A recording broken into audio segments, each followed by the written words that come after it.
Você sabe o que é gramscismo? São ideias provenientes do filósofo comunista marxista italiano Antonio Gramsci. Fundou a tese de que para implementar o socialismo numa sociedade, o melhor caminho é ir alterando aos poucos a estrutura de todas as instituições humanas, incluindo as religiosas, educacionais, morais, culturais, jurídicas, governamentais e midiáticas da mídia. Uma sociedade culturalmente e moralmente fraca é muito mais vulnerável a presenciar revoluções de qualquer tipo.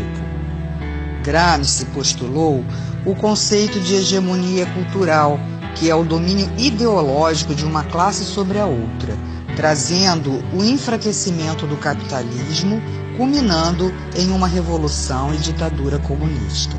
Uma nação inteira fica dopada e dominada, formando uma sociedade idiotizada para que se perpetuem no poder.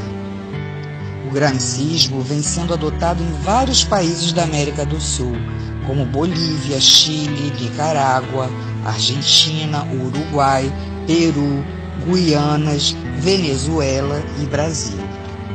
Aqui se tornou mais forte no governo de Fernando Henrique Cardoso, quando este permitiu a criação do Foro de São Paulo, proposto por Lula e Fidel Castro. Essa doutrina está sendo inserida em doses homeopáticas na veia da sociedade, e muitos não acreditam que estejam contaminados. O golpe comunista é feito em etapas. Primeira etapa: um governo populista. Essa fase pode ocupar várias presidências do mesmo partido ou da mesma coalizão. Assistencialismo. Ao aumento de bônus familiares por filhos, grávidas, planos de emergência, bolsas, etc. Objetivo: votos de cabresto na próxima eleição e controle sobre a classe pobre. Inchaço da máquina governamental. Com o aumento de cargos públicos, estimam-se 4 votos do grupo familiar por cada emprego público. Os capitais privados começam a diminuir seus investimentos e seus empregados são absorvidos pelo sistema público. Objetivo: votos de cabresto na próxima eleição. Aumento de salários e aposentadorias, inclusive sem contribuição prévia. Inicialmente, contam com a aprovação da classe trabalhadora e dos sindicatos. Depois, começa a espiral inflacionária que anulará todos os aumentos. O custo de vida dispara e o objetivo é fidelização de eleitores e votos de cabresto na próxima eleição. Meios de comunicação. Todos recebem dinheiro do governo, ficando assegurada a publicidade oficial. Transmitem notícias distorcidas e com visões que interessam ao sistema para manipular a massa, e depois começa a censura, impedindo totalmente o conhecimento da realidade através, inclusive, do controle da internet, que se tornará interna e restrita. Aqui no Brasil, vemos a perseguição àqueles que combateram a subversão nos anos 60. Demonizam as Forças Armadas, o regime militar, taxando-o de ditadura e outras mentiras, criando uma imagem de inimigo inexistente, porém temido. A corrupção, esta se fará presente no círculo dos amigos do governo, que estarão protegidos pela impunidade, os deixando livres para saquear os cofres da nação. Uma outra manobra é promover falsas acusações de discriminação às minorias, como índios, homossexuais, presidiários, drogados, etc. Legisla a favor dessas minorias com o objetivo de criação de grupos ideológicos para a defesa do sistema e ainda a fidelização de eleitores para a próxima eleição. Porém, quando o comunismo tiver totalmente instalado, todos serão rejeitados. A delinquência é uma ferramenta essencial para a implantação do comunismo. Dominam as ruas, infiltram-se em manifestações como grupos extremistas, os Black Blocs, que são financiados, assim como os agentes e líderes de movimentos sociais para prejudicar os que são contrários ao sistema. Segurança. Haverá um desmonte progressivo, falta de equipamentos, atraso nos salários, desmoralização por supostos atos de corrupção e violência. Leis que beneficiam os infratores e prejudicam a ação policial. E sobram autoridades para garantir direitos humanos para criminosos, em detrimento das vítimas, incentivando e acelerando a violência. Partidos. Grande fragmentação e alinhamento com a base do governo, não havendo referências, pois todos seguem a mesma cartilha. Ocupações. Promovem as ocupações de terras públicas ou privadas.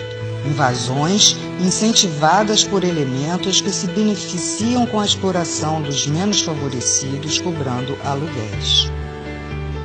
Como prenúncio das expropriações, os capitais estrangeiros começam a sair do país e entram empresas de nações ligadas ao sistema. A mídia passa a perseguir os empresários nacionais, havendo quebra de muitas empresas e a estatização de outras. Assim, a classe média não consegue se organizar como oposição. Há o aumento também de ONGs de esquerda e a criação de grupos de choque. Na educação, a criação de novas universidades, diplomas à vontade, facilidades a grupos que sustentem ideologicamente o sistema e promovem ensinamentos distorcidos. A essa altura, o nível educacional é muito baixo para que se mantenha o povo na ignorância e sob controle do Estado. Cria-se a classe braçal do proletariado. Impostos.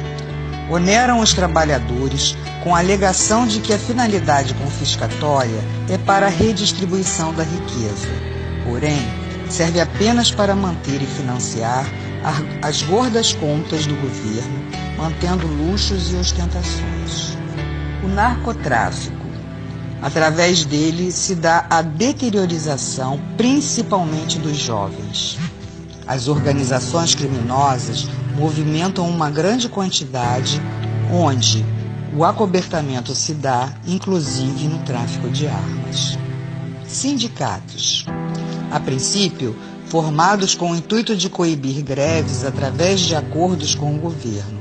Posteriormente, os dirigentes não alinhados com o sistema se retiram das centrais sindicais na tentativa de formarem centrais dissidentes, sem a menor possibilidade de êxito. Saúde.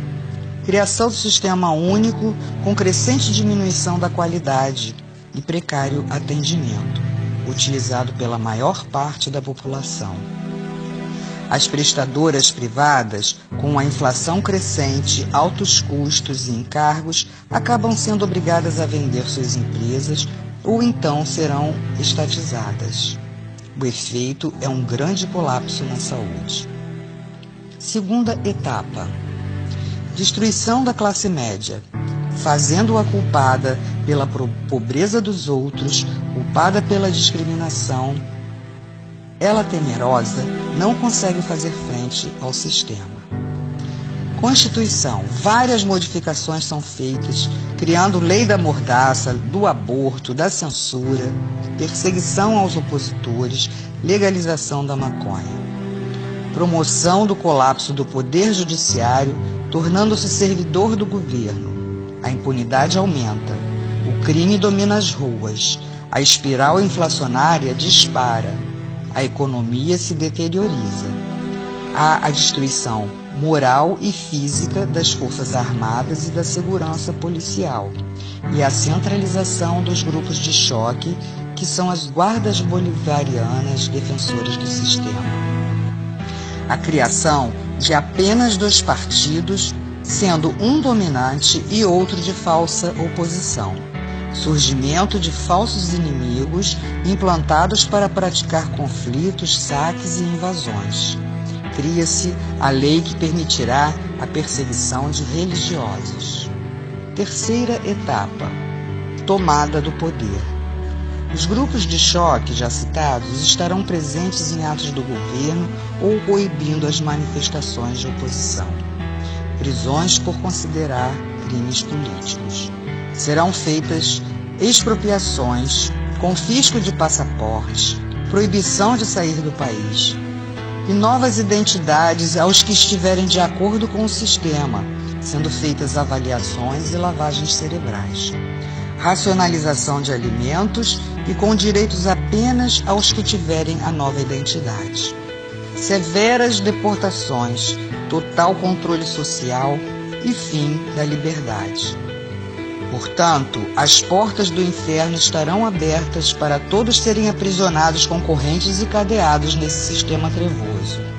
Se não quisermos nos tornar escravos, devemos lutar por todos nós e nossas famílias, pela nossa liberdade enquanto há tempo. Saber o que se passa é um direito de todo cidadão.